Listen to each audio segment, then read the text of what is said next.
Good morning, students. So, from today's lecture, we start our second unit, that is structures and unions. Structure is a very important concept in C language. So, here we start. Before structure, we know that what is meant by array. So, first I tell you what is the array. So, array is a collection of data items of similar data type. म्हणजे अरेमध्ये काय केलं जातं बघा, जे similar data types आहेत त्याचं काय केलं जातं, कलेक्शन केलं जातं. म्हणजे आत्तापर्यंत आपण काय बघत होतो, एका व्हेरिएबलमध्ये एकच व्हॅल्यू स्टोअर करत होतो. लाईक इंटिजर एमध्ये एक व्हॅल्यू स्टोअर करत होतो, बीमध्ये एक व्हॅल्यू स्टोअर करत होतो. त्याच पद्धतीनं आता अरेमध्ये काय करतो आहे आपण, collection of a data items, म्हणजे वेगवेगळ्या व्हेरिएबलचं कलेक्शन किंवा डेटा आयटमचं collection in a single group. एका सिंगल ग्रुपमध्ये वेगवेगळ्या डेटा आयटम्सचं कलेक्शन, पण ते सगळे वेगवेगळे डेटा आयटम्स आहेत ते एका डेटा टाईपचे आहेत. कसे आहेत, सिमिलर डेटा टाईप्स. अरे is a collection of data items of similar data type. Okay, म्हणजे अरेमध्ये काय केलं जातं, तर डेटा आयटम्स कसे असतात, सिमिलर असतात. म्हणजे इंटिजरचं कलेक्शन, लाईक इंटिजरचं कलेक्शन करायचं असेल, इंटिजर सपोज अरे ऑफ 5, तिची साईज डिक्लेअर केली आपण 5, बरोबर. म्हणजे अरे एला किती एलिमेंट स्टोअर होणार आहेत, सिमिलर डेटा टाईपचे, दॅट इज इंटिजर डेटा टाईपचे, तर 5 एलिमेंट स्टोअर होणार आहेत. त्याच पद्धतीचा कन्सेप्ट आहे तो आता आपण बघायचा आहे, स्ट्रक्चर. पण स्ट्रक्चरमध्ये काय केलं जातं, it is a collection of data items of different data types. म्हणजे वेगवेगळ्या डेटा टाईप्सचे इलेमेंट स्ट्रक्चरमध्ये स्टोअर करू शकता. That is a difference. अरेमध्ये it is a collection of data items of similar data type, where as in a structure it is a collection of data items of different data types. म्हणजे स्ट्रक्चरमध्ये different data टाईप्सचे element एकत्ररित्या store केले जाऊ शकतात. Okay, see here. Arrays allow to define type of a variables that can hold several data items of the same kind. बरोबर, वेगवेगळे data items of the same kind means same टाईपचे. म्हणजे इंटिजरचं, like फ्लोटचं, like कॅरेक्टरचं. अरेमध्ये काय केलं जातं, similar data टाईपचे element store केले जातात. Similarly structure is another user defined data type. हा सुद्धा कसा आहे, युजर डिफाईन्ड डेटा टाईप आहे, available in a C that allows to combine data items of different kind. बघा, स्ट्रक्चरमध्ये मात्र काय केलं जातं, it is allowed to combine data item. ह्यामध्ये पण वेगवेगळे डेटा आयटम्स घेतले जातात, फक्त त्याचा डेटा टाईप कसा असतो, डिफरंट असतो स्ट्रक्चरमध्ये. आणि अरेमध्ये कसं असतं, सेम डेटा टाईपचे इलिमेंट स्टोअर केले जातात. स्ट्रक्चरमध्ये डिफरंट डेटा टाईपचे इलिमेंट स्टोअर केले जातात. Okay, structures are use to represent a record. Structure कशासाठी यूज केले जातात, are use to represent a record. Record represent करण्यासाठी स्ट्रक्चरचा यूज केला जातो.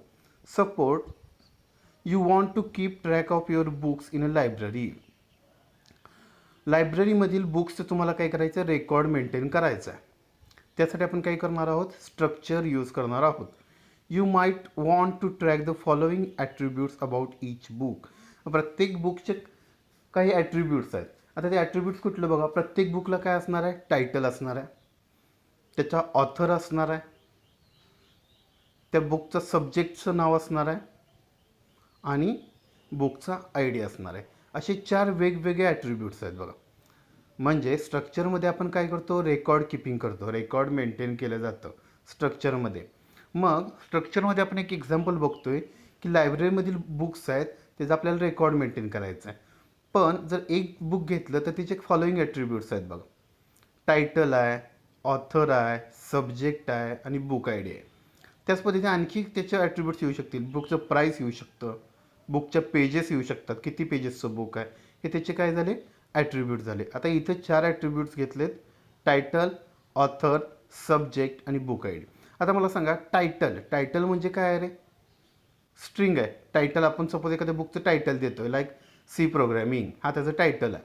मग सी प्रोग्रॅमिंग म्हणजेच काय केलं, string, it is a collection of characters. मग आपल्याला डेटा टाईप इथं काय वापरायला लागेल, कॅरेक्टर डेटा टाईप वापरला पाहिजे. आता ऑथर द्यायचा आहे. ऑथर म्हणजे त्याचं कोण, लेखक. ऑथर कोण आहे, सपोज ई बालगुरुस्वामी. मग हे सुद्धा काय आहे, स्ट्रिंग आहे. मग त्याचा डेटा टाईप काय येणार आहे, कॅरेक्टर, आणि त्याच्यासमोर अरेची साईज द्यावी लागणार आहे.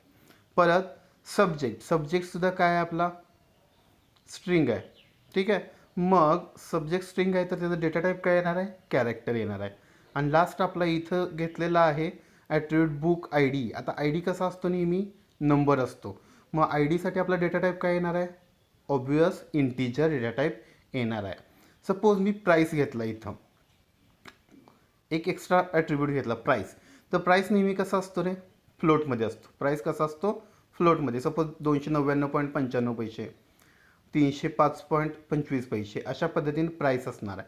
मग प्राईसचा डेटा टाईप काय असणार आहे, फ्लोट असणार आहे. म्हणजे इथं वेगवेगळे डेटा टाईपचे इलिमेंट्स आहेत. म्हणजे टायटल आहे, ऑथर आहे, सब्जेक्ट आहे, बुक आय डी आहे. म्हणजे काहीचा डेटा टाईप स्ट्रिंग आहे, काहीचा डेटा टाईप इंटीजर आहे, काहीचा डेटा टाईप फ्लोट आहे. अशा पद्धतीचे वेगवेगळ्या डेटा टाईपचे इलिमेंट स्ट्रक्चरमध्ये स्टोअर केले जाऊ शकतात. आता इथं बघा, how to define a structure कशा पद्धतीने डिफाईन केलं जातं. To define a structure you must use the struct statement. बघा आता इथं आपल्याला बघा, स्ट्रक्चर डिफाईन करायचं असेल तर तुम्हाला स्ट्रक्ट स्टेटमेंट वापरावं लागेल. आता स्ट्रक्ट हा काय आहे, कीवर्ड आहे. आपण बघा कीवर्ड ज्यावेळी शिकत होतो त्यावेळेला आपण हा स्ट्रक्ट कीवर्ड घेतलेला, बरोबर. तो कीवर्ड तुम्हाला यूज करायला पाहिजे. The struct statement defines new data type with more than one member. मग स्ट्रक्टचा अर्थ काय आहे, to define new data type, नवीन डेटा टाईप डिफाईन करतोय आपण with more than one member, एकापेक्षा जास्त त्यामध्ये मेंबर असणार आहेत.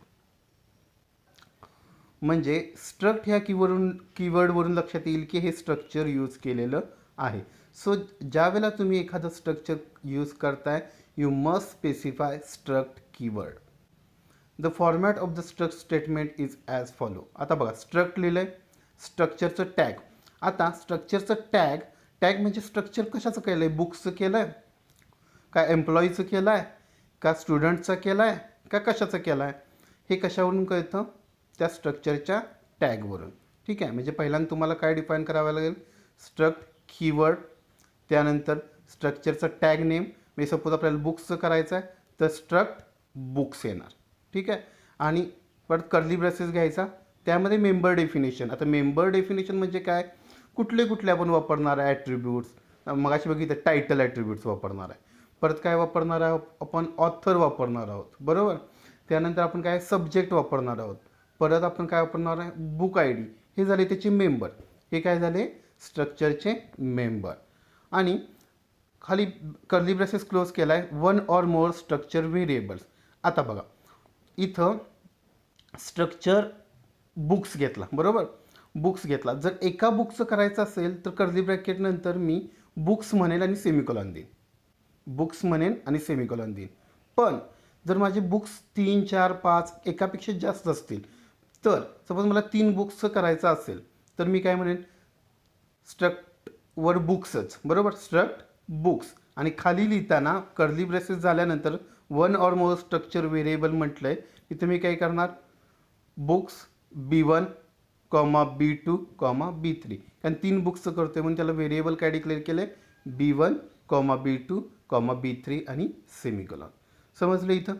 आता तुम्ही बुक्सचं बघितलं. आता एक एक्झाम्पल मी आणखी एक तुम्हाला सांगतो. सपोज मी काय केला, स्टुडंटचा केला स्ट्रक्ट, बरोबर.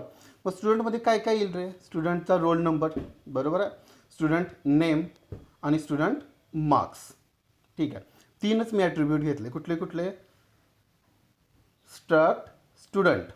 एकाच स्टुडंटचा मी घेतला तर कसं होईल बघा, स्ट्रक्ट स्टुडंट. त्यामध्ये माझे मेंबर डेफिनेशन काय काय येणार आहेत, तर मला सांगा. पहिला येतो स्टुडंट रोल नंबर. आता मला सांगा, रोल नंबर कसा असतो आपला नेहमी, इंटीजर. डेटा टाईप काय असतो रोल नंबरचा, इंटीजर. म्हणून मी इंटीजर रोल नंबर सेमिकोलॉन दिला, बरोबर. त्यानंतर मला काय करायचं आहे, स्टुडंट नेम. आता नेम म्हणजेच काय, इट इज अ स्ट्रिंग. तो स्ट्रिंग आहे, लाईक राहुल. राहुल हा नेम आहे, तर राहुलला आपण काय स्ट्रिंग आहे, मग त्याचा डेटा टाईप काय लिहायचा, कॅर नेम ब्रॅकेटमध्ये जी साईज, म्हणजे तुम्हाला राहुल आता स्ट्रिंग कितीची आहे, RAHUL 5 कॅरेक्टर्स आहे. म्हणजे तुम्ही त्यापेक्षा जास्त डिफाईन केले तरी चालेल, 5 किंवा 5पेक्षा जास्त. म्हणून कॅर नेम ब्रॅकेटमध्ये सपोज मी साईज डिफाईन केली 25, म्हणजे अप टू 25 माझे कॅरेक्टर त्यामध्ये स्टोअर होऊ शकतात. ठीक आहे. म्हणजे बघा, पहिला आपला डेटा टाईप काय होता रोल नंबरचा, तर इंटीजर होता. परत नेमचा आपला डेटा टाईप काय झाला आहे आपला, तर स्ट्रिंग झाला आहे कॅर. आणि तिसरा मी एक घेतला मार्क्स. आता मार्क्स म्हणजेच काय, पर्सेंटेज घेऊ आपण. ठीक आहे, मार्क्स. मग पर्सेंटेज नेहमी कशा असतात आपले, तर फ्लोटमध्ये असतात. कशा असतात, फ्लोटमध्ये. म्हणून मी काय केला डेटा टाईप घेताना, फ्लोट मार्क्स असं म्हटलं. समजलं इथं मेंबर डेफिनेशन कसे डिफाईन केले ते. आता आणखी एकदा मी सांगतो तुम्हाला. स्टुडंटचा struct student integer roll number character name आणि ब्रॅकेटमध्ये 25 साईज डिफाईन केली. आणि तिसरा घेतला फ्लोट मार्क्स. ठीक आहे, असे 3 मी ॲट्रिब्यूट्स घेतलेत किंवा त्याला मेंबर डेफिनेशन असं म्हणूया आपण. आणि त्यानंतर कर्ली ब्रॅकेट दिलं. आणि आपला वरचा स्ट्रक्ट काय आहे, स्टेटमेंटचं नेम, स्ट्रक्चर टॅग काय आहे, तर स्टुडंट. म्हणून त्याच्या पुढं स्टुडंट लिहिलं, कर्ली ब्रॅसेस क्लोज झाल्यानंतर इथं, आणि स्टुडंट लिहिलं आणि त्याला सेमिकोलॉन दिलेला आहे. हे झालं एका स्टुडंट बाबतीत. जर आपले 3 स्टुडंट असतील किंवा 2 स्टुडंट असतील तर कसं येईल रे, सेम बघा, स्ट्रक्ट स्टुडंट येणार आहे integer roll number char name ब्रॅकेटमध्ये रेक्टँगल ब्रॅकेटमध्ये 25 साईज दिली, सेमिकोलॉन. त्यानंतर काय केलं, फ्लोट मार्क्स सेमिकोलॉन. आणि कर्ली ब्रॅसेस क्लोज झाल्यानंतर मग मात्र काय म्हणणार मी, स्टुडंट. आता त्याचे 2 व्हेरिएबल केले पाहिजे, कारण दोन विद्यार्थ्यांचे किंवा 2 स्टुडंटचे आपल्याला मार्क्स स्टोअर करायचे आहेत. म्हणून S1, S2 आणि सेमिकोलॉन. अशा पद्धतीने तुम्ही स्ट्रक्चर डिफाईन करू शकता. आता बघा इथे, the structure tag is optional and each member definition is a normal variable definition such as an integer I or float f. बघा, structure tag is optional and each member definition is a normal variable. आता बघा ह्यामध्ये काय दाखवलं आहे, at the end of the structure definition before the final semicolon you can specify 1 or more structure variable but it is an optional. म्हणजे इथं तुम्ही declare केलं. आता मी तुम्हाला काय सांगितलं की स्ट्रक्ट बुक्ससाठी काय घेतला आहे, बुक घेतला आहे, कारण एकच आहे ना रे. आणि एकापेक्षा जास्त असेल तर काय करू शकतो आपण, सपोज 3 असतील, बुक 1, बुक 2, बुक 3 किंवा B1, B2 आणि B3. पण हे ऑप्शनल आहे. ऑप्शनल म्हणजे का, इथंही तुम्ही डिक्लेअर करू शकता, इथं खाली डिक्लेअर केले तसं, किंवा तुम्ही मेनमध्ये ज्यावेळेला मेन फंक्शन वापरणार आहात तिथंही तुम्ही जर B1, B2, B3 असे डिक्लेअर केलं तरी चालेल. That's why it is called as a optional. त्यामुळे त्याला काय म्हटलं आहे, ऑप्शनल. आता इथे एक्झाम्पल बघूया आपण. स्ट्रक्ट इथं कोणता घेतला आहे रे, बुक्स. कोणता घेतला आहे, बुक्स. आता टायटल काय आहे म्हटलं तुम्हाला, स्ट्रिंग आहे. म्हणून डेटा टाईप काय लिहिला आहे, कॅर. आणि त्याची साईज किती दिली रेक्टँगल ब्रॅकेटमध्ये 50. आता 50 साईज का दिले बघा, टायटल सी प्रोग्रॅमिंग, याला किती कॅरेक्टर लागतं, अप टू 9 ते 10 कॅरेक्टर लागतील. पण मॅक्झिमम द्यायचं, साईज येताना मॅक्झिमम द्यायची, म्हणजे कमी पडायला नको. नाहीतर सपोज सी प्रोग्रॅमिंग तुम्ही टायटल दिलं सी प्रोग्रॅमिंग आणि साईज दिल्या 5, मग 5मध्ये ती सी प्रोग्रॅमिंगची स्ट्रिंग बसणार आहे का, नाही. म्हणून साईज येताना नेहमी मॅक्झिमम द्या. कॅर टायटल 50 साईज दिले. दुसरा आपला ॲट्रिब्यूट घेतला आहे कॅर ऑथर. ऑथरची पण साईज किती डिक्लेअर केले, 50. तिसरा घेतला आहे कॅर सब्जेक्ट, त्याची साईज डिक्लेअर केले 100. आणि आता ह्या तिन्हीचाही डेटा टाईप कसा आहे, सेम आहे, स्ट्रिंग आहे. आणि मग फक्त मग बुक आय डीचा डेटा टाईप काय असणार आहे रे, बुक आय डी हा नंबर असणार आहे. म्हणून त्याच्या पुढे डेटा टाईप काय वापरला, इंटीजर बुक आय डी. आणि त्यानंतर कर्ली ब्रॅसेस क्लोज केला आहे आणि त्याला काय दाखवलं आहे, बुक म्हणून इथं क्लोज केलेलं आहे स्ट्रक्चर टॅग. ठीक आहे.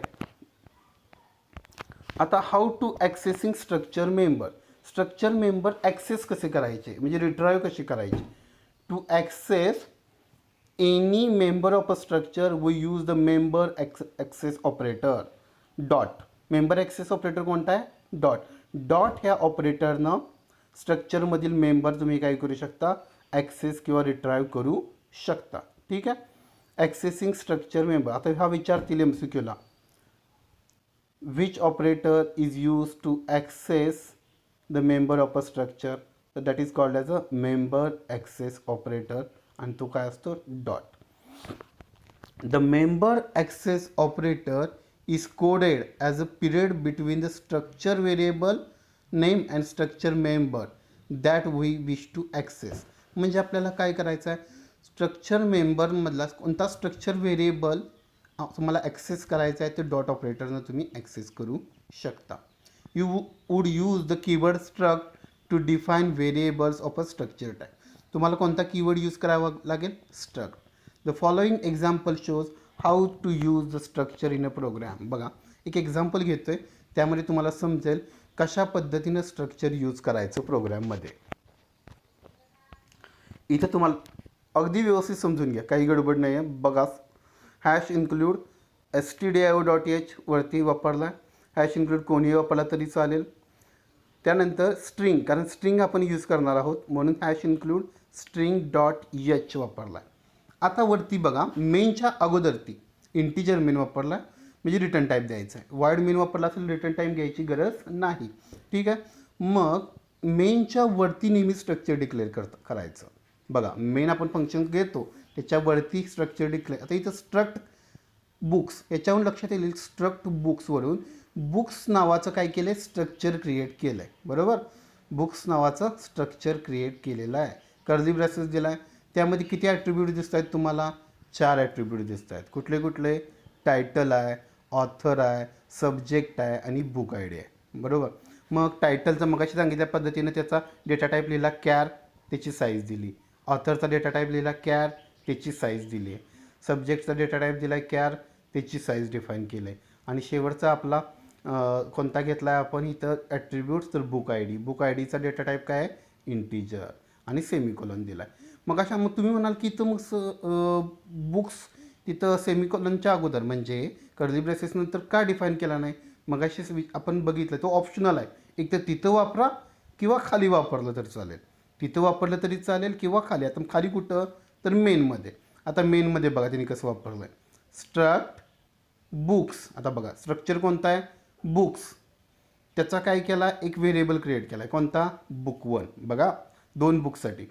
परत दुसरा स्ट्रक्ट केला स्ट्रक्ट बुक्सचा दुसरा कोणता व्हेरिएबल केला बुक 2.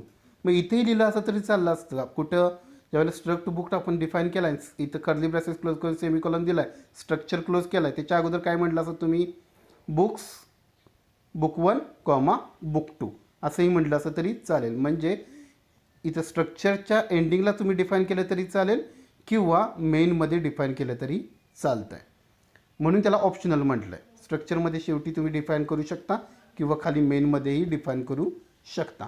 आता इथं बघा मेनमध्ये परत आपण येऊया. 2 व्हेरिएबल क्रिएट केलेत कोणाचे स्ट्रक्चर बुक्सचे. कसे स्ट्रक्ट बुक्स. बरोबर स्ट्रक्ट कोणता आहे बुक्स आणि पहिला आहे तो बुक 1 आणि दुसरा आहे तो बुक 2. ठीक आहे. आता आपण काय करूया स्पेसिफिकेशन देऊया. म्हणजे इथं काय करूया बुक 1मध्ये व्हॅल्यू काय करूया स्टोअर करून घेऊया. बरोबर मग पहिला strcpy म्हणजे कॉपी फंक्शन आहे. strcpy स्ट्रिंग कॉपी फंक्शन आहे. त्यामध्ये काय म्हटलं मग बघा मी बुक 1. आता बघा बुक 1मध्ये आपल्याला काय करायचं आहे बुक 1 हा व्हेरिएबल घेतला. बुक 1मध्ये आपल्याला काय लिहायचं आहे dot title book 1 dot title. त्या टायटल कॉमा त्या टायटल काय नाव द्यायचं आहे सी प्रोग्रॅमिंग.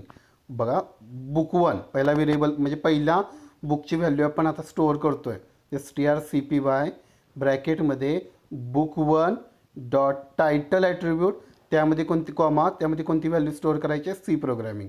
तसंच आता ऑथर पण दिला पाहिजे म्हणजे काय म्हणणार strcpy कारण ही स्ट्रिंग आहे म्हणून देतो आहे आपण. बरोबर आहे इंटिजरला द्यायची गरज नाही strcpy बुक वन, त्याचा डॉट ऑथर, ऑथर काय दिला, नुहा अली, काय नाव दिलं, नुहा अली.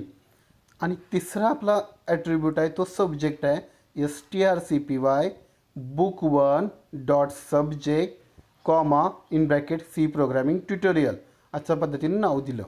ठीक आहे. आणि आपला लास्ट ॲट्रिब्यूट आहे that is book I D, तो सरळ डिक्लेअर केला, book one dot book I D is equal to काहीतरी बुक आय डी दिला 6495407. म्हणजे इथं आपण काय केलं बघा, बुक वनला स्पेसिफिकेशन दिलं, बुक वनमध्ये व्हॅल्यू स्टोअर केल्या. इथंपर्यंत समजलं असेल आय थिंक तुम्हाला. त्याच पद्धतीनं आता बुक टूचं स्पेसिफिकेशन करूया. मग कसं होईल, strcpy book two dot title, बुकचं नाव आहे, टायटल आहे telecom billing. strcpy book two dot author कोण आहे त्याचं, झारा अली. आणि तिसरा आपला ॲट्रिब्यूट आहे strcpy बुक टू सब्जेक्ट, तिसरा ॲट्रिब्यूट आहे book two dot subject telecom billing tutorial.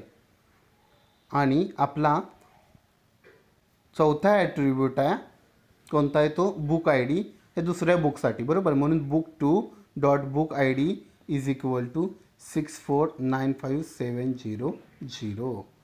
आता बघा, आत्ता स्टोअर केले आपण, आता आपल्याला काय करायचं आहे, रिट्राईव्ह करायचं आहे. म्हणजे स्ट्रक्चरमध्ये आपण व्हॅल्यू स्टोअर केलं. म्हणजे तुम्हाला एक लक्षात येतं आहे, स्ट्रक्चरमध्ये आपण वेगवेगळे डेटा टाईप घेतले आणि ते वेगवेगळे डेटा टाईप काय केलं, त्या स्ट्रक्चरमध्ये स्टोअर करतो आहे बरोबर. आता इथं आपण एक्झाम्पल काय घेतलं, बुक्सचं, आणि बुक्समध्ये पण आपण किती बुक घेतले, 2 बुक, बुक वन आणि बुक टू. आता हा प्रिंट करूया, प्रिंट एफ म्हणायचं, बुक वनचं टायटल, आणि ते कसं प्रिंट करणार, comma book one dot title, कारण मेंबर ॲक्सेस ऑपरेटर काय वापरलं आहे आपण, डॉट, मेंबर ॲक्सेस ऑपरेटर आपण काय वापरला आहे, डॉट, म्हणून बुक वन डॉट टायटल. तसंच बुक वनचं author, book one dot author, print F, परत बुक वन डॉट सब्जेक्ट, आणि बुक आय डी कसा करायचा, book one dot book I D. ठीक आहे, हे झालं, प्रिंट केलं बुक वनची इन्फॉर्मेशन. आता आपण काय करणार आहे, बुक टूची इन्फॉर्मेशन आपल्याला काय करायचे, प्रिंट करायचे, म्हणजे रिट्राईव्ह करायचे. Print F book two title comma book two dot operator dot title, print F book two dot author, print F book two dot subject, आणि print F book two dot book, आणि return 0. Return 0 का घेतला आहे, कारण आपण integer main इथं वापरलेला आहे. ठीक आहे. आता ह्या प्रोग्रामचं आउटपुट कसं येईल बघा. When the above code is compiled and executed, it produces the following result.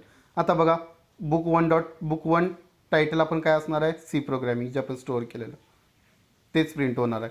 Book one author Nuha Ali, book one subject C programming tutorial, book one book I D 6495407, book two title telecom billing, book two author Zara Ali, book two subject telecom billing tutorial, book two book I D 6495700. तर हे स्ट्रक्चरचं example घेतलेलं आहे. आपण आज काय काय बघितलं त्याचा एकदा प्रिव्ह्यू बघूया आपण.